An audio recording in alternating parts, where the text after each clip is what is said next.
Bismillahirrahmanirrahim. Assalamualaikum warahmatullahi wabarakatuh. Alhamdulillah nahmaduhu wa nasta'inu wa nastaghfiruh. Wa na'udzu billahi min syururi anfusina wa min sayyiati a'malina. May yahdihillahu fala mudilla lahu wa may yudlil fala hadiya lahu.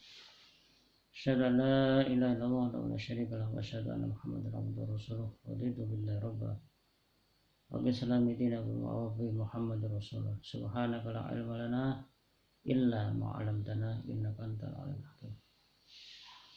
Alhamdulillah, segala puji bagi Allah. Mari kita aturkan rasa syukur kita atas segala nikmat dan karunia yang diberikan kepada kita.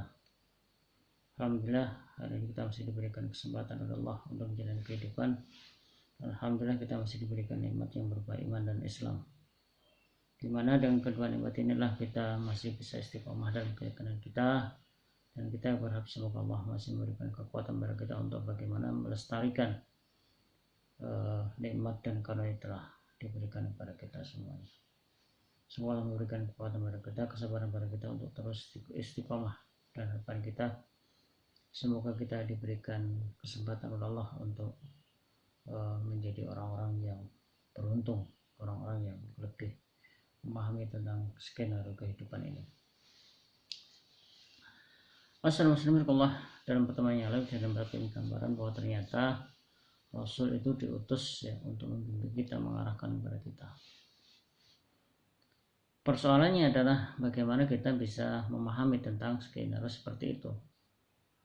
Karena kalau kita melihat kembali bagaimana perjalanan hidup kita merasa bahwa kita sebagai manusia itu cenderung abai dan tidak mempedulikan apa yang dinasihatkan, diajarkan oleh Rasulullah SAW. Karena itu nasihat yang perlu kita garis bawahi adalah kalimat yang diabadikan dalam surat Ali Imran. Qul in kuntum tuhibbunallaha fattabi'uni yuhibbukumullah wa yaghfir lakum dzunubakum. Al-ayah. Jika kalian memang cinta kepada Allah, fattabi'uni, maka ikuti aku. Ikuti Rasul yang telah diutus untuk membimbing kita.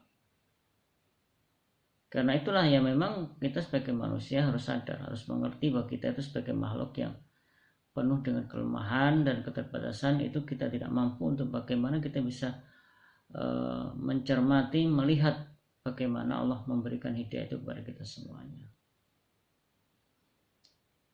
Satu hal yang perlu kita garis bawahi, jadi ketika Allah mengutus seorang Rasul itu salah satu fungsinya, salah satu alasannya adalah bagaimana Allah tidak akan mengadab, mengsiksa manusia yang di situ tidak diutus seorang Rasul. Di dalam surat Al-Isra ayat 15 Allah sudah menyampaikan sebuah kalimat, wa ma kunna mu'adzibina hatta nab'atha rasulah, dan kami tidak akan mengadab, menyiksa satu kaum sebelum kami mengutus kepada mereka seorang kaum. Ini artinya apa? Bahwa kita sebagai manusia itu tidak akan berubah menjadi baik sebelum diutus kepada mereka, kepada kita semua itu seorang Rasul yang bisa membimbing kita, mengarahkan kita bagaimana menjadi manusia yang baik, manusia yang diajarkan oleh Allah Subhanahu wa taala. Masyaallah.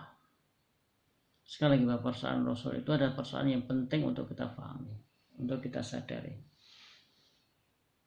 Kalau kita coba cermati kembali, renungkan kembali bahwa ternyata sebagai manusia kita tidak mampu atau belum bisa bagaimana kita menerima siapa yang bisa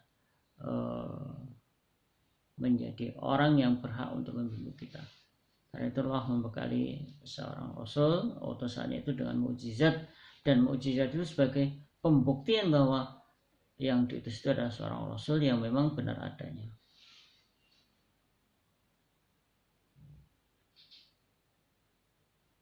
Termasuk juga mukjizat yang diterima oleh Nabi Isa alaihissalam yang memang dalam skala pemahaman kita itu di luar nalar kita. Bagaimana tidak manusia yang tidak memiliki kekuatan sedikit pun kita melihat bagaimana Nabi Isa dilahirkan oleh Allah tanpa memiliki orang tua, tanpa punya ayah. Kemudian Nabi Isa diberikan kemampuan untuk bisa berbicara ketika masih dalam gendongan.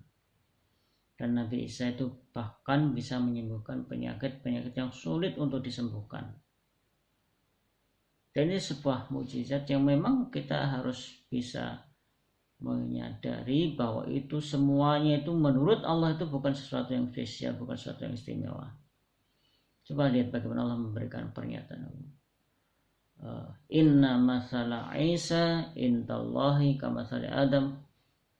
Sesungguhnya perumpamaan Isa itu sama seperti perumpamaan Nabi Adam.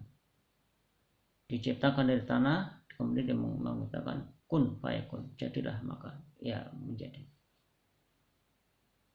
Karena itu yang coba kita fahamkan adalah bahwa bagaimana kita sebagai manusia itu harus bisa memahami bagaimana Allah mengutus seorang Nabi Isa itu yang memang diberikan kelebihan-kelebihan yang itu tidak diberikan kepada Rasul yang lain. Karena memang Rasul itu diutus dengan membawa persoalan-persoalan yang ada di masyarakat itu, dan disitulah Allah akan memberikan mukjizat yang tiap Rasul itu akan diberikan perbedaan.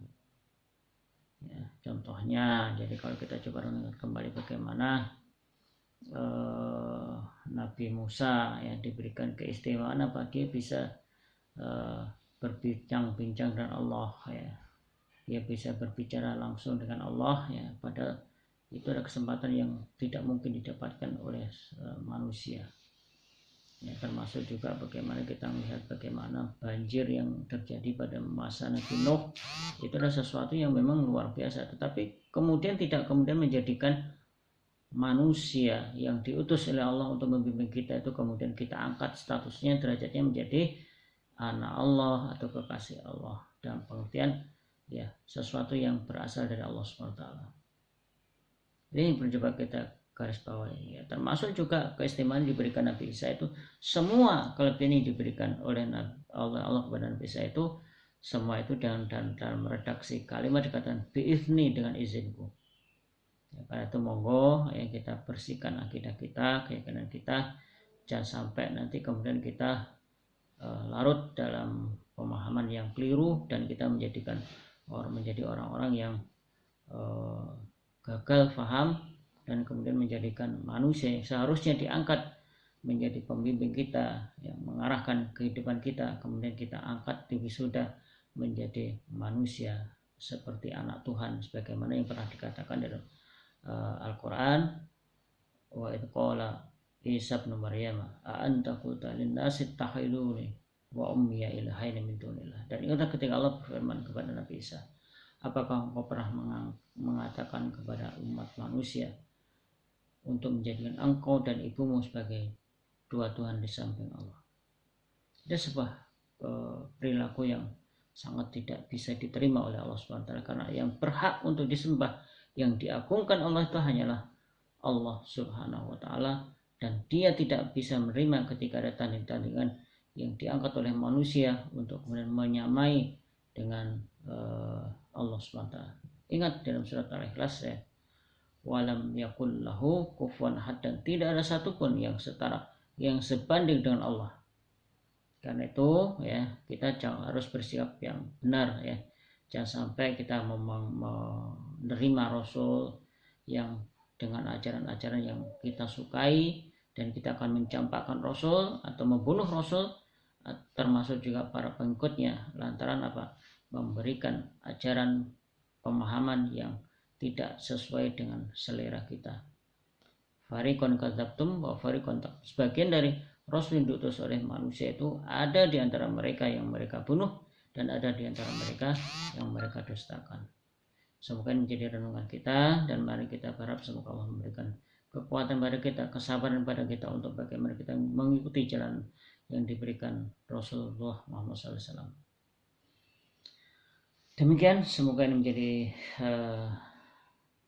amal yang istiqomah yang bisa kita lakukan, dan kita berharap semoga Allah membimbing kita, mengarahkan kepada kita kepada jalan yang benar.